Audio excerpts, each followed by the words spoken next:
I have used the payday loan places myself when I'm in a crunch, when I'm not getting hours at work. I have used them, yes. In Canada, more than 300,000 families say they had borrowed a payday loan in the past 3 years. One day I took out a few $100 loan. I was really short on money. I had to feed my dogs at the time. I didn't have her. And I missed a payment and I ended up having $600 taken out of my account. And they kept going into my account, so my bank had to close that account and open a new one so that it couldn't keep going into it.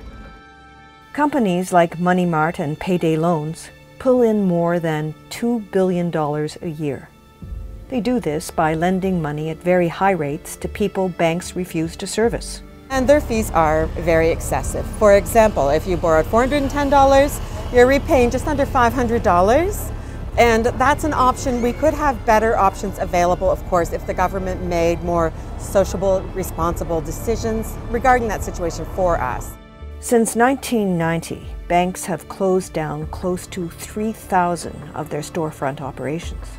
The whole predatory loan and instant cash industry should not even exist. And that's really what bothers me the most, because the federal government has been negligent and let the banks off the hook, giving them tens of billions of dollars of subsidies and all sorts of protections over the last few decades, and not required them to do anything in return. A report by Acorn Canada points the finger at the big banks, which profit from these companies. The banks are actually more like public utilities than private companies. They wouldn't exist without our money. They wouldn't exist without the government protections from competition and the hundreds of billions of dollars of subsidies they receive.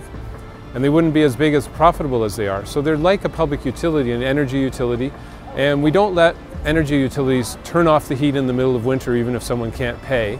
And we shouldn't let the banks turn off access to credit and access to basic banking services just because people don't pay the top dollar that they want. People in Windsor have had enough of predatory loan companies, so they've come together today to send a petition to government.